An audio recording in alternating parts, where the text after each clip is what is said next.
Aditya Degree Colleges, leading companies lo 10,000 plus placements with 13.5 lakhs highest package.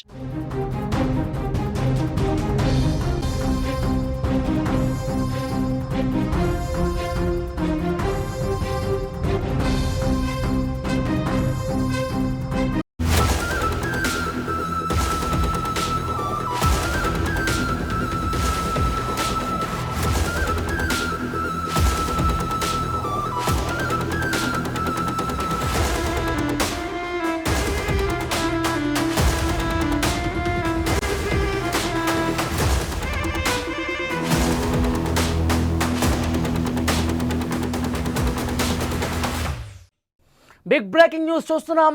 దేశవ్యాప్తంగా సంచలనంగా మారింది Dharmasthala case. 7 నుంచి 13 స్పాట్లలో తవ్వకాలకు SIT సిద్ధమైనట్టుగా తెలుస్తోంది. ఈ కేసులో ఈ 7 ప్రాంతాలే అత్యంత కీలకంగా ఉన్నట్టుగా సమాచారం వస్తోంది. వందల కొద్ది అస్థి పంజరాలు ఉంటాయని అనుమానం వ్యక్తం చేస్తున్నారు. ఇప్పటి వరకు 2 అవశేషాలు లభ్యమయ్యాయి. అవి అమ్మాయిల అవశేషాలే అని అంచనా వేస్తున్నారు అధికారులు. 100 మందికి పైగా పాతి పెట్టానని ఇప్పటికే ఆ ఫిర్యాదుదారుడు చెప్పినటువంటి పరిస్థితి ఉంది. మిగిలిన మృతదేహాలన్నీ కూడా ఇప్పుడు ఇవాల్టి నుంచి ఏవైతే తవ్వకాలు చేస్తారో ఆ స్పాట్లలో ఉండే అవకాశం ఉంది అని చాలా బలంగా నమ్ముతున్న పరిస్థితి. రోడ్డుకి ఆనుకుని 13వ స్పాట్ ఉంది. అది అత్యంత కీలకమని చెప్తూ ఉన్నారు. ధర్మస్థల కేసు మిస్టరీ వీడుతుందో లేదో తెలిసిపోతుంది. ఎందుకంటే ఫిర్యాదుదారుడు చూసిన ప్రాంతాల్లో సిట్టు తవ్వకాలు చాలా స్పష్టంగా కొన్ని అవశేషాలైతే బయటపెట్టిన పరిస్థితి. 6వ ప్రాంతంలో అవశేషాలు దొరకడంతో మిగిలిన ప్రాంతాల్లో కూడా భారీగా మృతదేహాలు అవశేషాలు బయటపడతాయనే చర్చ జోరుగా సాగుతోంది. 5 ప్రాంతాల్లో ఏమీ దొరకలేదు. 6వ ప్రాంతంలో మాత్రం 2 అస్థి పంజరాలు బయటపడ్డాయి. ఆ 2 అస్థి పంజరాలకు సంబంధించి అవి అమ్మాయిలవే అని చెప్పి సిట్టు బలంగా నమ్ముతోంది. ఇక లోదుస్తులు కూడా దొరికాయి. ఇప్పుడు 7 నుంచి 7, 8, 9, 10, 11, 12, 13 ఇవన్నీ కూడా ఇవాళ రేపు ఈ 2 రోజుల్లో తవ్వకాలు పూర్తి చేసే ఆలోచనలో సిట్టు బృందం ఉంది. ఇవాళ 4వ రోజు 7, 8, 9 తవ్వకాలు చేపట్టే అవకాశం ఉంది. జనాలు కూడా అక్కడ భారీగా తరలి వస్తున్నారు. అవశేషాలు దొరకడంతో ఈరోజు ఇంకా ఏం బయటపడతాయి, ఏమన్నా ఎముకలు బయటపడతాయా, ఏమైనా పుర్రెలు బయటపడతాయా అని చెప్పి దేశం మొత్తం కూడా ఉత్కంఠగా ఎదురు చూస్తున్న పరిస్థితి కనిపిస్తోంది. మొత్తం 12 ప్రాంతాలు నది ఒడ్డునున్నాయి. మా ప్రతినిధి విజయ్ కూడా సిద్ధంగా ఉన్నారు. నేత్రావతి నది ఒడ్డున ఆయన రిపోర్ట్ చేయడానికి సిద్ధంగా ఉన్నారు. దాంతోపాటు అక్కడ నేత్రావతి నదికి ఒడ్డున ఎక్కడైతే సిట్ బృందం తవ్వకాలు చేస్తుందో అక్కడనే సమీపంగా ఆయన అక్కడి నుంచి తాజా సమాచారం అందించడానికి సిద్ధంగా ఉన్నారు. మరికొద్ది సేపట్లో ఆయన నుంచి మనం సమాచారం తీసుకునే ప్రయత్నం చేద్దాం. అయితే అక్కడ స్పాట్లకు సంబంధించి ఎలాంటి ఇన్ఫర్మేషన్ ఉందో ఒక్కసారి నేను మీకు ఎక్స్ప్లెయిన్ చేసే ప్రయత్నం చేస్తాం. 7వ స్పాట్ దగ్గర మరికొద్ది సేపట్లో సిట్ అధికారులు తవ్వకాలు చేయబోతున్నట్టుగా మనకి సమాచారం ఉంది. మొదటి 8 స్థానాలు కూడా నేత్రావతి నది ఒడ్డునే ఉన్నాయి. ఇప్పుడు 6 వరకు తవ్వకాలు పూర్తయిపోయాయి. 7, 8 ఇవి కూడా నేత్రావతి నదికి ఒడ్డున ఉన్నాయి. నేత్రావతికి నదికి అత్యంత సమీపంగా ఒడ్డున ఉన్నటువంటి స్పాట్లుగా గుర్తించారు. అయితే 9 నుంచి 12 ప్రదేశాలు ఏవైతే ఉన్నాయో అవి నది పక్కన హైవే ఉంది. ఆ హైవేకి సమీపంలో 9వ స్పాటు, 10వ స్పాటు, 11, 12 ఈ 9 నుంచి 12 స్పాట్స్ అని కూడా నది పక్కన ఒక హైవే ఉంటుంది. ఆ హైవేకి సమీపంలో ఆ స్పాట్స్ ఉన్నాయి. ఇక 13వ స్థానం నేత్రావతి, అలాగే అజుకురి గ్రామం. నేత్రావతి నదికి అజుకురి గ్రామానికి కలిపేటువంటి రహదారి ఉంది. ఆ రహదారి వెంబడి ఈ 13వ నెంబరు స్పాట్ ఉన్నట్టుగా తెలుస్తోంది.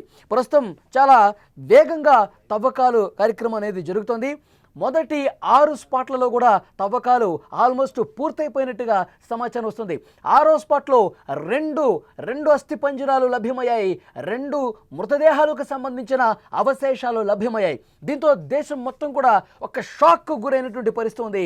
గత కొన్ని సంవత్సరాలుగా 1995 నుంచి 2014 మధ్యలో వందలాదిగా మృతదేహాలను నా చేత్తో పాతి పెట్టాను అని చెప్పి అతను చెప్తా ఉన్నాడు. బెల్తంగడి పోలీస్ స్టేషన్లో అతను ఇచ్చినటువంటి ఆ ఇన్ఫర్మేషన్ ఆధారంగా ఎఫ్ఐఆర్లో పొందుపరిచినటువంటి సమాచారం ఆధారంగా సిట్ దర్యాప్తు చేస్తున్నప్పుడు కొన్ని కీలకమైనటువంటి విషయాలు బయటకు వచ్చాయి. అవన్నీ కూడా ఆ విచారణలో బయటపడ్డ విషయాలు, అతను చెప్పినటువంటి సమాచారం. దాని ఆధారంగా ఆ పారిశుద్ధ్య కార్మికుడిని, ఆ విజిల్ బ్లోయర్ని నేత్రావతి నది ఒడ్డుకు తీసుకొచ్చి ఎక్కడ పాతి పెట్టాడో ఆ ఇన్ఫర్మేషన్ మొత్తం కూడా అతని నుంచి సేకరించి అక్కడ మార్కింగ్స్ క్రియేట్ చేశారు. 1 నుంచి 13 వరకు మొత్తం స్పాట్లు పెట్టారు. అతను పారిశుధ్య కార్మికుడిగా పనిచేసినప్పుడు అతని దగ్గరికి మృతదేహాలు వచ్చినప్పుడు ఎక్కడ పాతి పెట్టాడని చెప్పి చాలా క్లియర్ కట్గా పిన్ పాయింట్గా ఆ స్పాట్లను గుర్తించి అక్కడ మార్కింగ్ చేశారు.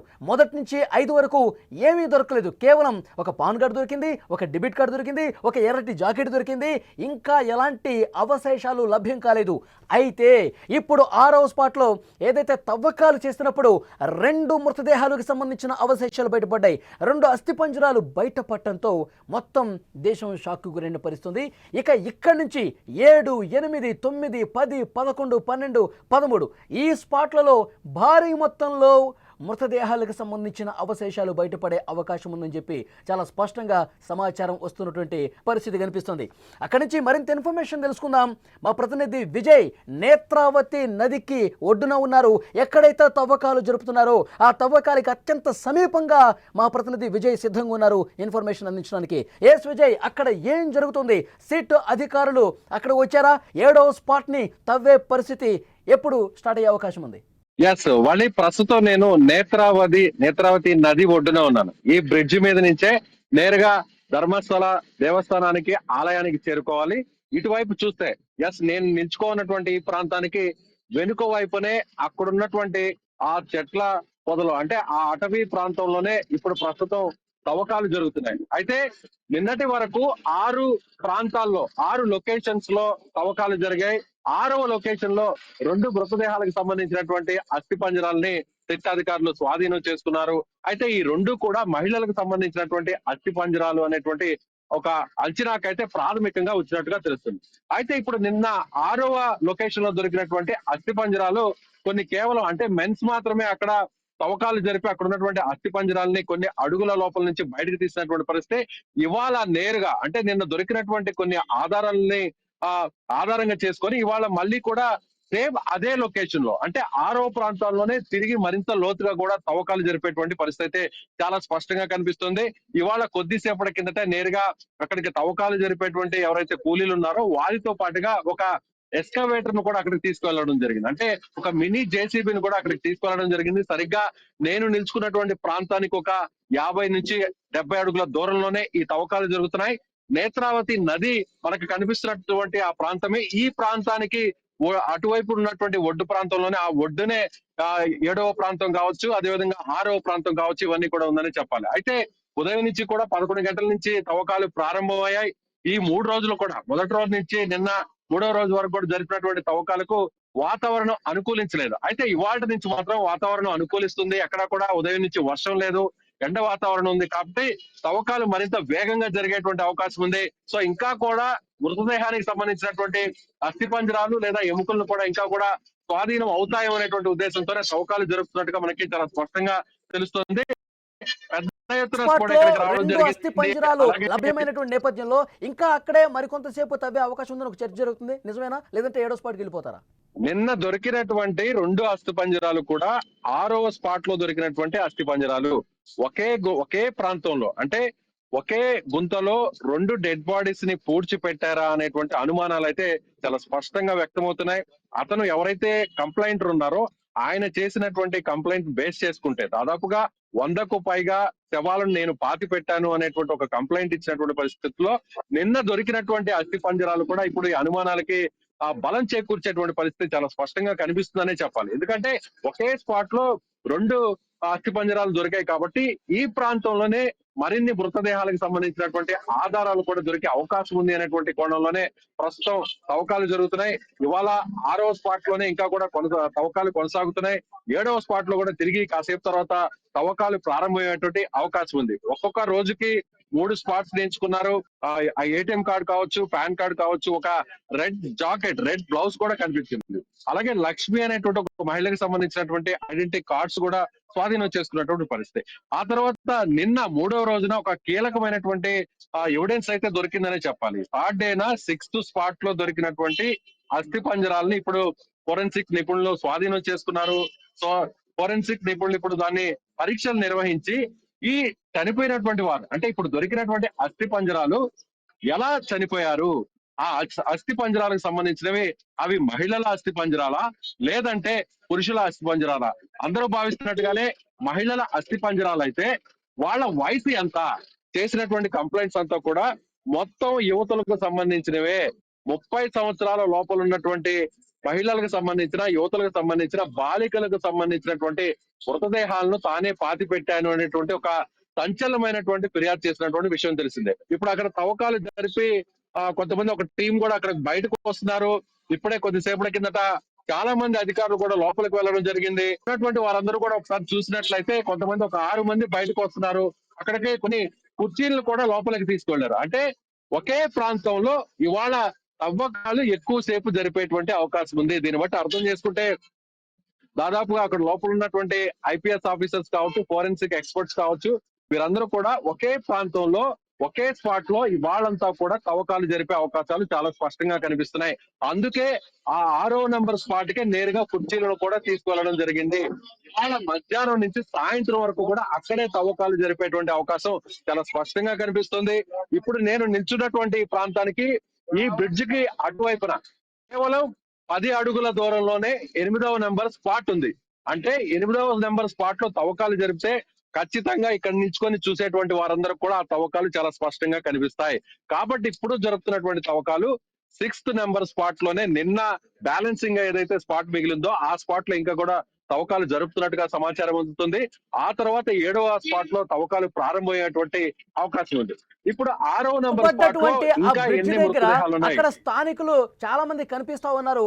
అక్కడ ఉన్నటువంటి స్థానికులకు అసలు ధర్మస్థలలో ఏం జరిగిందో విషయాలు వాళ్ళకి ఇంకా బాగా తెలుసు. మీరు వాళ్ళతో ఏమైనా ఇంటరాక్ట్ అవ్వడం జరిగిందా? అసలు ధర్మస్థలంలో జరిగినటువంటి విషయాల గురించి ఏమైనా మీతో పంచుకోవడం జరిగిందా?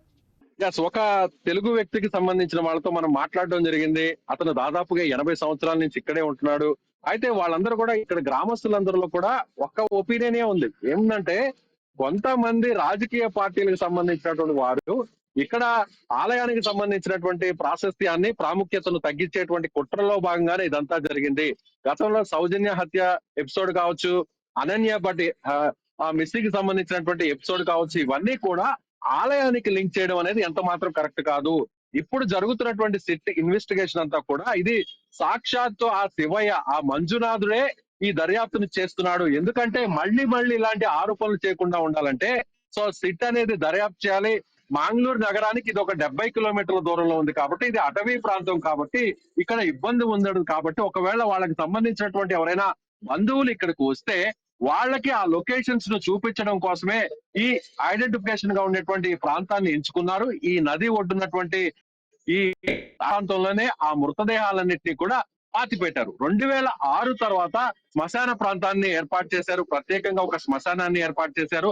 అప్పటి నుంచి కూడా ఇక్కడ బయట నుంచి వచ్చేటువంటి శవాల్ని ఇక్కడ పూడ్చి పెట్టట్లేదు అనేటువంటి ఒక వాదన అయితే ఇక్కడ ఉన్నటువంటి స్థానిక గ్రామస్తులు కూడా చెప్తారు. మరొక వాదన కూడా ఏం చేస్తున్నారంటే ఎక్కడ కాశీ అయితే గంగా నది ఒడ్డున అక్కడికి చాలా మంది వృద్ధులు, మతిస్థిమితం లేని వారు, వాళ్ళందరూ కూడా అక్కడికి వెళ్ళి అక్కడ తుది శ్వాస విడవాలని కోరుకుంటారు. హైందవులందరూ కూడా హైందవ ధర్మాన్ని పాటించే వాళ్ళు హిందువులందరూ కూడా కాశీని ఆ పరమ పవిత్రంగా ఎట్లా భావిస్తారో గంగా నదిలో చనిపోతే అక్కడ చనిపోయిన వారికి మోక్షం కలుగుతుంది, నేరుగా స్వర్గ ప్రాప్తిరస్తూ ఉంటుంది అనేటువంటి ఒక ఆలోచన ఏ విధంగా ఉంటుందో అలాంటి నమ్మకమే ఇక్కడ మా కర్ణాటకలో కూడా అలాంటి విశ్వాసం ఇక్కడ ఉంది.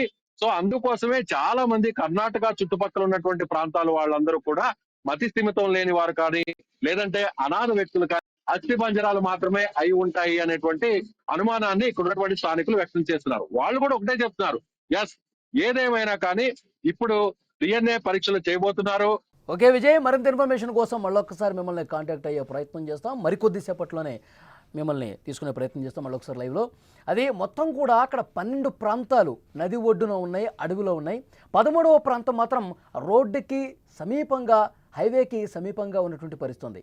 అయితే 6వ స్పాట్లో అస్థి పంజరాలు, ఎముకలు దొరకడంతో 6వ స్పాట్లోనే ఈరోజు కూడా మధ్యాహ్నం వరకు 6వ స్పాట్లోనే తవ్వకాలు జరిపే అవకాశం ఉన్నట్టుగా సమాచారం వస్తుంది. మధ్యాహ్నం తర్వాత 7, 8, 9 ఈ స్పాట్లలో తవ్వకాలు జరిపే అవకాశం ఉంది. ఏవైతే అస్థి పంజరాలు, ఎముకలు దొరికాయో వాటిని ఫోరెన్సిక్ ల్యాబ్కి పంపించినట్టుగా ఇన్ఫర్మేషన్ వస్తుంది. ఫోరెన్సిక్ ల్యాబ్లో మొత్తం మిస్ అయినటువంటి ఏవైతే కేసులు ఉన్నాయో వాటితో టాలీ చేసి చూస్తారు. ఇవి అమ్మాయిల మృతదేహాలకు సంబంధించినటువంటి అవశేషాలా, లేకపోతే అవన్నీ కూడా ఇన్వెస్టిగేషన్లో బయటకు వస్తే రిపోర్ట్స్ వచ్చిన తర్వాత అవన్నీ కూడా బయటకు వచ్చే అవకాశం కనిపిస్తుంది. అయితే మిస్సింగ్ కేసులు బెల్తంగడి పోలీస్ స్టేషన్ కావచ్చు, ధర్మస్థల కావచ్చు, ఆ చుట్టుపక్కల ధర్మస్థల పరిసర ప్రాంతాల్లో పోలీస్ స్టేషన్ పరిధిలో నమోదైనటువంటి మిస్సింగ్ కేసుల వివరాలు కూడా సిట్ అధికారులు తెప్పించుకుంటున్నారు. వాటికి సంబంధించిన సమాచారం తీసుకుని ఇక్కడ లభ్యమయ్యేటువంటి ఆధారాలతో, ఇక్కడ లభ్యమైనటువంటి అవశేషాలతో భవిష్యత్తులో పోల్చి చూసే అవకాశం చాలా స్పష్టంగా కనిపిస్తోంది.